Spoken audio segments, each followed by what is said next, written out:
আচ্ছা, মাগরিব কয়টা? এর আগে আমরা মোনাজাত করব। সম্মানিত শুধু কথা তো অনেক রয়ে যাবে, আমি সাবস্টেন্সটা বলে দিচ্ছি। তাহলে কেউ মেডিকেল কলেজে না যেয়ে প্রফেসর ডাক্তারের কাছে না পড়ে এমবিবিএস ডাক্তার হইতে পারে?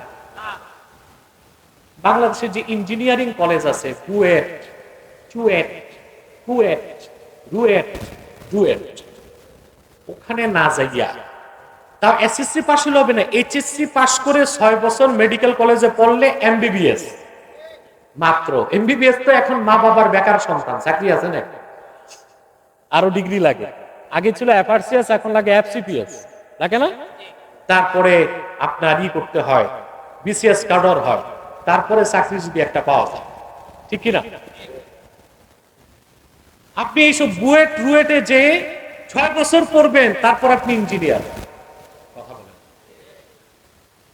তাহলে যদি কোন মানুষ বাড়িতে বসে চিকিৎসা বিজ্ঞানের বইগুলো 12 বছর পরে সে কি ডাক্তার হতে পারবে? কেউ যদি ইঞ্জিনিয়ারিং বইগুলো বাড়িতে 24 বছর পরে সে কি ইঞ্জিনিয়ার হবে নাকি? তাহলে আপনি উকিল, ম্যাজিস্ট্রেট, ব্যারিস্টার কিংবা তথাকথিত বুদ্ধিজীবী, আপনি কোরআন হাদিসের তর্জমা বাড়িতে 50 বছর পড়লেও নিজে আমল করতে পারবেন, কিন্তু স্কলার হয়ে মানুষকে দাওয়াত দিতে পারবেন না। বাংলাদেশে এখন এই কাজ চলতেছে। তাহলে দাওয়াতের কাজ করবে কারা? না, আবার বলি পিছন থেকে, দাওয়াত হবে কিসের? ইসলামের। দাওয়াত দিবে কারা? আলেমরা। সবকিছুর আগে মুমিন হতে হবে, ইমানদাররা। ইমানদারদের মধ্য থেকে একটি দল থাকবে যারা মানুষকে ইসলামের দাওয়াত দিবে। সেই দলটি অবশ্যই হবে উলামায়ে কেরাম, বাকিরা তাদের হবে সহযোগী। যেমন আমি দাওয়াত দিচ্ছি, আপনারা যদি না আসতেন আমি দাওয়াত দিতে পারতাম? তাহলে আমার দাওয়াতি কাজে সহযোগী কারা? আপনারা। সুবহানাল্লাহ বলেন। এই তো সহজে বুঝে গেছে। কি বলে? সম্মানিত সুধী, এখন উলামায়ে কেরাম কি ধরনের আলেম দাওয়াত দিবে প্রশ্ন আসে না? সিফত কি? সিফতের কথাটা হাদিস থেকেই বলছি। হাদিসটি বুখারী শরীফে আছে, সহিহ মুসলিমে আছে, মিশকাত শরীফে আছে, অসংখ্য হাদিসের কিতাবে আছে, ইবনু মাজাতেও আছে। 4টি হাদিসের কিতাবে আমার স্মৃতিতে আছে, বাকি আরো হাদিসের কিতাবে থাকতে পারে, আপনাদের যাদের ইলম বেশি তারা দেখে নেবেন। আল্লাহর হাবিব ইরশাদ করেছেন, লা তাযালু তাইফাতুম মিন উম্মতি যাহিরিন আলাল হক লা ইয়াদুররুহুম মান খাযালাহুম হাত্তা ইয়াতিয়া আমরুল্লাহি ওয়া হুম কাযালিক। আমার উম্মতে মুহাম্মাদের মধ্যে সকল যুগে একদল আলেম থাকবে, সুবহানাল্লাহ। একটি দল থাকবে যারা কোরআন সুন্নাহর উপর আমল করবে, কোরআন সুন্নাহ ভিত্তিক সত্যের দাওয়াত দিবে, সত্যের উপর তারা অটল অবিচল থাকবে। নিন্দুকের নিন্দা, হিংসুকের হিংসা, শাসকের রক্তচক্ষু, হামলা মামলা, জেল জুলুম নির্যাতন তাদেরকে সত্য থেকে এক চুল সরাতে পারবে না। তাহলে দাওয়াতের কাজ যে আলেম করবে তাকে হতে হবে জিহাদি, বিপ্লবী, সংগ্রামী, সত্যের কথা বলতে যে প্রয়োজনে সে মস্তক বিক্রি করবে না, প্রয়োজনে মাথা দিয়ে দিবে, জীবন উৎসর্গ করবে, ঠিক কিনা? ওই আলেমের অভাব বাংলাদেশে আছে, বক্তার অভাব নেই। কিন্তু ওই যে বিপ্লবী আলেম, সংগ্রামী আলেম, মুজাহিদ আলেমের অভাব আছে বাংলাদেশে। যারা সরকারি মৌলবী, ওদের কাছে কি চালান আছে? পড়াশোনা নাই তো, ডিগ্রি আছে শুধু। তো ভাই, গাদার পিঠে কিতাব রাখলেন আপনি, গাদার লাভ কি? এখন আপনি ইবারত করতে পারেন না, তাফসীর করতে পারেন না, হাদিস শরীফ পড়তে পারেন না শুদ্ধভাবে, আপনার 50টা ডিগ্রি থাকলে কি হবে? আমি তো মনে করি গাধার পিঠে কিতাব থাকা আর আপনার ডিগ্রি থাকা একই রকম বিষয়। আছে কি? তেলের বোতল, কখনকারে তেল মারতে হবে, এক এক ব্র্যান্ডের তেল, আন্ডার তেল, সান্ডার তেল, তোষামদির তেল, যারে যখন যেই তেল মালিশ করা যায়, একটু পথ পদবি হাসিল করা যায়। এই মৌলবীদের আমার আর কিছু বলতে হবে না, আমাকে গালি দিয়া সারা দেশের মানুষ সাইজ করতেছে। দেখছেন, অস্তিত্বই তো বিপন্ন হয়ে গেছে। এখন তার সুযোগ আছে, তওবা করুক, ঈমান আনুক, আবার সে ভালো আলেমদের শরণাপন্ন হয়ে কিছু পড়াশোনা করুক, তারপর আবার ওয়াজ করুক।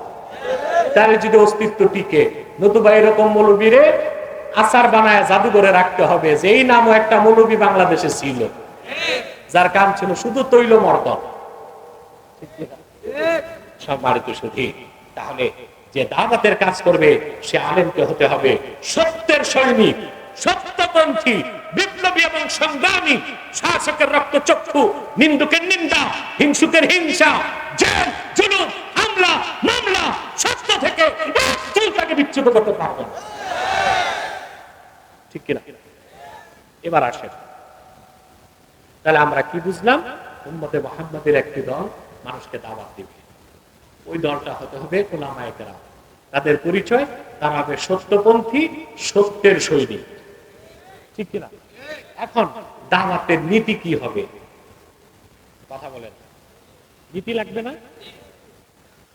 আল্লাহ রাব্বুল আলামিন বলেন, উদউ ইলা সাবিলি রাব্বিকা বিল হিকমাতি ওয়াল মাউইজাতিল হাসানা ওয়াজাদিলহুম বিল্লাতী হিয়া আহসান। আল্লাহ তার হাবিবকে ডেকে বলেন, মুহাম্মদ সাল্লাল্লাহু আলাইহি ওয়াসাল্লাম, আপনি মানুষকে আপনার রবের পথে ডাকুন। বিল হিকমা, হিকমতের সাথে, ওয়াল মাউইজাতিল হাসানা, উত্তম মাওয়াইজ নসিহতের মাধ্যমে, ওয়াজাদিলহুম বিল্লাতী হিয়া আহসান। যদি কাফের মুশরিক বেঈমান তর্ক করে, আপনিও উত্তম পদ্ধতিতে তর্ক করুন। আল্লাহ 1000 বছর আগে তার হাবিব মুহাম্মদ সাল্লাল্লাহু আলাইহি ওয়াসাল্লামকে দাওয়াতের পদ্ধতি শিক্ষা দিবেন। আর নূর নবী মুহাম্মদ সাল্লাল্লাহু আলাইহি ওয়াসাল্লামের সুন্নাহ থেকে আমরা উম্মত হিসেবে সেই নীতিকে সুন্নাত হিসেবে গ্রহণ করব। অর্থাৎ দ্বীনের দাওয়াত দিতে হবে হিকমতের সাথে, 2 উত্তম নসিহতের সাথে, 3 কাফের মুশরিক বাতিল যদি তর্ক করে আমরা চুপ থাকার সুযোগ নাই, আমাদেরকে সুন্নতের অনুসরণে উত্তম পদ্ধতিতে বিতর্ক করতে হবে। কয়টা নীতি? কথা বলে না, 3টা নীতি। ঠিক কিনা? এখন আসেন, হিকমার অর্থ কি?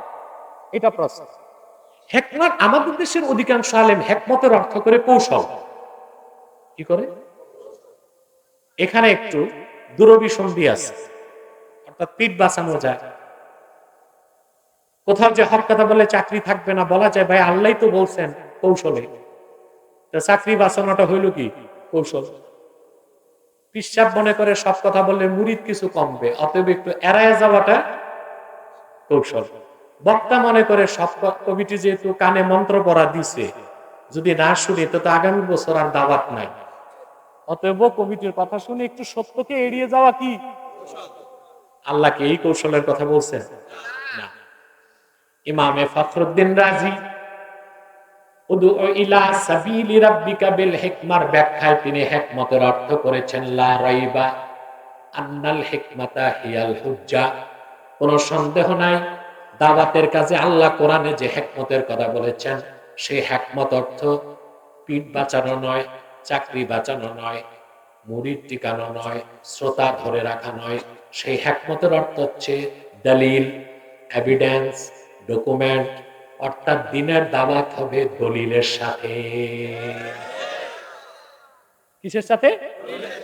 দলিল হলো কোরআন, দলিল হলো হাদিস, দলিল হলো ইজমা, দলিল হলো কিয়াস। এর বাইরে মন গড়া কাহিনী, গল্প, গুজব দিয়া দাওয়াতের কাজ হয় না। মানুষকে কিছুক্ষণ মন মাতানো যায়। কি করা যায়? বাংলাদেশে যা হচ্ছে এখন, ঠিক কিনা? বক্তারে কন্ট্যাক্ট করে আনে 50,000 টাকা, আর কমিটি তাকে শর্ততে 2 ঘন্টা ওয়াজ করতে হবে। বক্তা টাকা গনে, মিনিট গনে। এখন চালান তো নাই, তো কি করবে? আধা ঘন্টা ওয়াজ, বাকি 1.5 ঘন্টা আওয়াজ। ওই নসুহা বিবির কাহিনী, নতুবা দাদা পীরের গল্প, চাচা পীরের গল্প, এই গল্প গুজব দিয়া 2 ঘন্টা পার হইল। তারপর মানুষ আস্তে আস্তে বাড়ি গেল। বাড়ি যাওয়ার পর যদি বউ জিজ্ঞেস করে কি ওয়াজ শুনলা, আপনি নিজেই বলবেন কিচ্ছু মনে নাই, শুধু মজা লাগছে।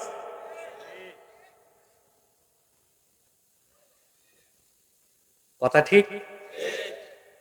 অর্ধেক ঠিক না পুরা ঠিক? ঠিক আছে, আলহামদুলিল্লাহ, বুঝছেন আপনার। তাইলে দ্বীনের দাওয়াত যারা দিবে তাদের কাছে থাকবে হিকমা। হ্যাঁ, হিকমাটা এই অর্থে কৌশল আমরা নিতে পারি যে কাকে কি ধরনের দলিল দিবেন।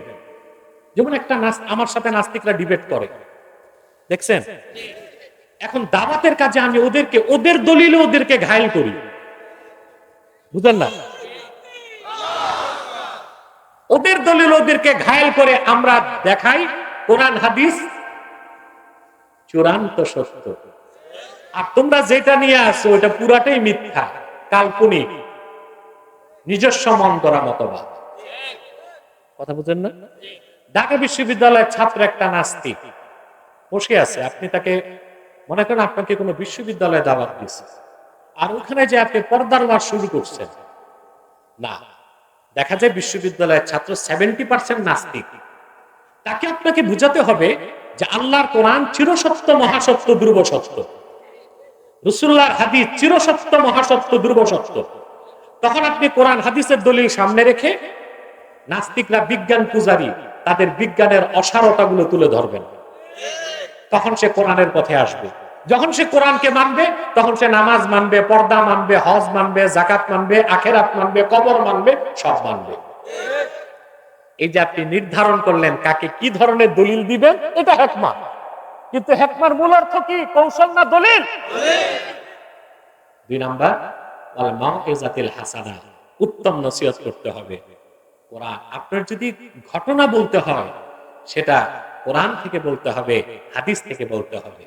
কারণ আল্লাহ কোরআনের ঘটনাকে বলেছেন আহসানাল কসস, ঠিক কিনা? সুবহানাল্লাহ। কোরআন হাদিসের ঘটনা যতক্ষণ শুনবেন প্রতি হরফে 10 নেকি পাবেন। কিন্তু কোরআন হাদিস বাদ দিয়া লাইলি মজনুর কেচ্ছা, কথা বলেন, ওয়াজে বেনজির থেকে কোরআন হাদিস বাদ দিয়া কোরআন হাদিসের বাইরে একটা মানুষের লেখা কেচ্ছা আপনি বলতে লাগলেন, তাতে জনগণের কোনো লাভ, মজা পাবে কি পাবে? ফায়দা। 3 নাম্বার হচ্ছে মুজাদালা। আল্লাহ দ্বীনের দাওয়াত যখন নিয়ে যাবেন, কাফের মুশরিক বেঈমান বাতিল তর্ক করতে আসবে, তখন আপনি চুপ থাকার সুযোগ নাই যে না বিতর্ক করা যাবে না। আল্লাহর হুকুম, নূর নবী মুহাম্মদ সাল্লাল্লাহু আলাইহি ওয়াসাল্লামের শেখানো সুন্নাহ, এবং এটা পূর্বের নবীদেরও সুন্নাত ছিল যে আপনি উত্তম পদ্ধতিতে বিতর্কে যোগ দিন, আপনি উত্তম পদ্ধতিতে বিতর্ক করে ইসলামের শ্রেষ্ঠত্ব প্রমাণ করে কাফের মুশরিক কুফর ও শিরকের অসারতা প্রমাণ করে দিবেন। কথা বুঝতে পারছেন? এবার আসেন, তারপর আল্লাহ পাক বলেন ওয়ায়ামুরুনা বিল মা'রুফি ওয়া ইয়ানহাউনা আনিল মুনকার, সৎ কাজে তারা আদেশ করবে, অসৎ কাজে নিষেধ করবে। ওয়া উলাইকা হুমুল মুফলিহুন, তারাই সফল।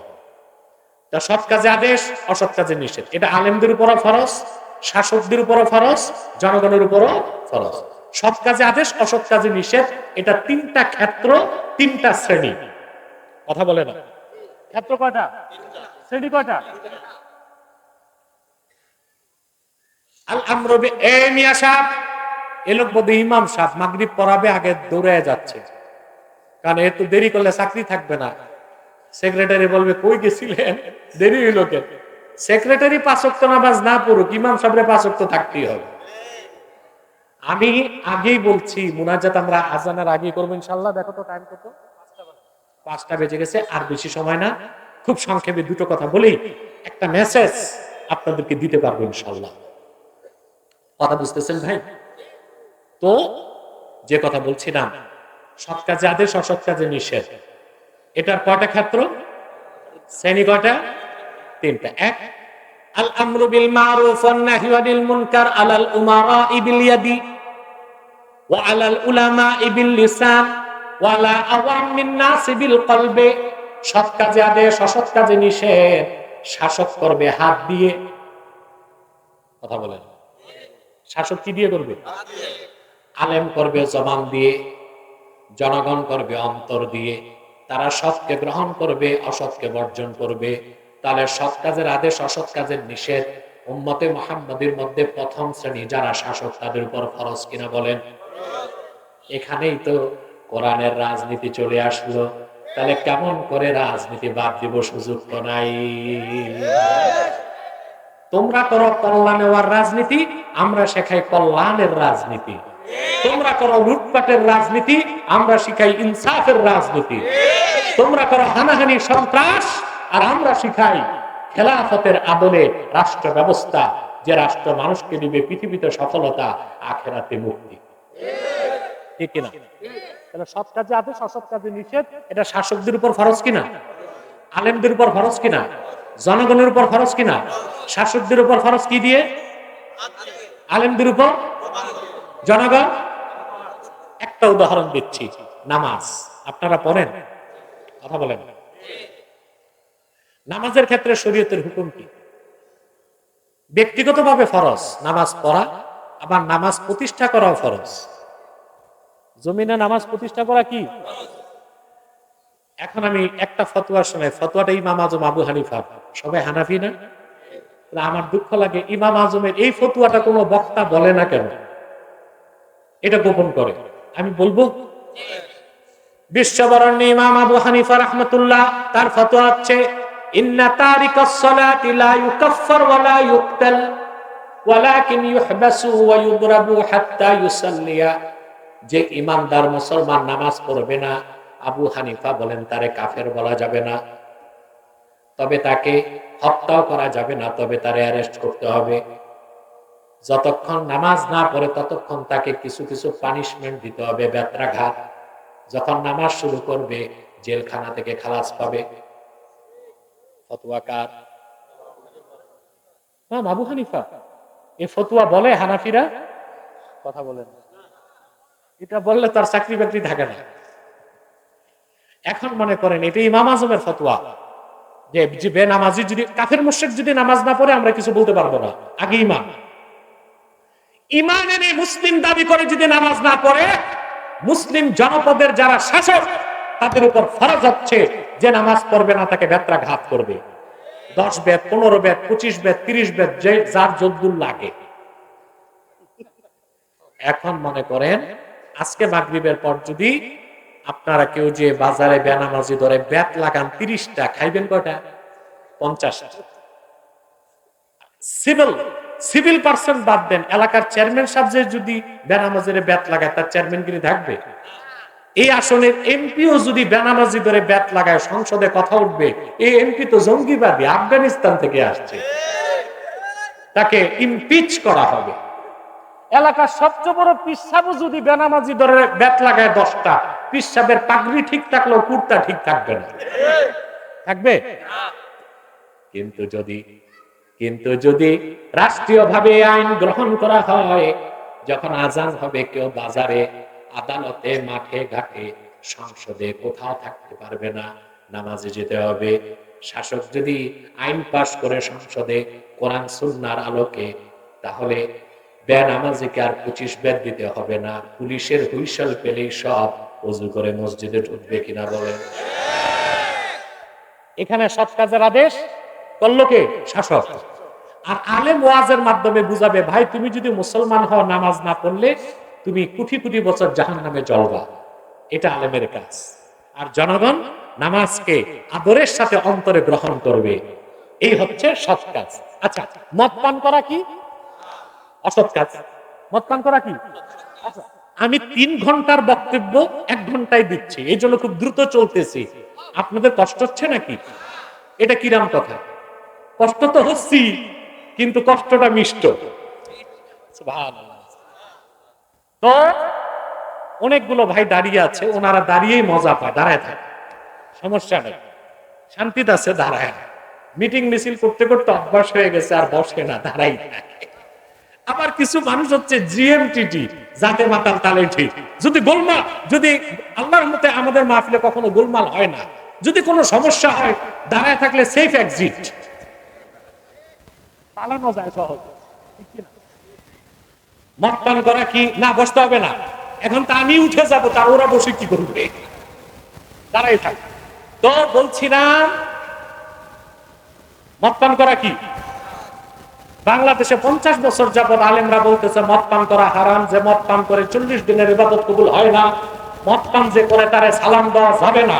দেশে মদ পান বন্ধ হইছে না বাড়তেছে? বাড়তেছে না? কারণ এই অসৎ কাজকে নিষেধ করার দায়িত্ব শাসক নেয় নাই। শাসক নাই নাই। মনে করেন রাজবাড়িতে একটা মদের দোকান খুলছে, আপনারা মানবেন? শহরে, আরে ভাই গোপনে করে তো করে, প্রকাশ্য মদের বার একটা যদি খুলতে চায় রাজবাড়ি শহরে, মেনে নিবেন? দেখা গেল জুমার দিন আলেম ওলামা ঐক্য পরিষদ আছে না সব জায়গায়, ওনারা ঘোষণা দিল আগামীকাল জুমার পর মিছিল নিয়ে মদের দোকান বন্ধ করব। 40 মসজিদের ইমাম সাহেব 10,000 মুসল্লি নিয়ে গেছে, যায় দেখে পোশাকধারী সশস্ত্র কিছু অথরাইজড পারসন দাঁড়ায় আছে। কাছে যাবে কেউ? ওই 10 জন বলবে যা করছেন চিল্লা চিল্লি, এবার বাড়ি যাবে, দাওয়াত খান।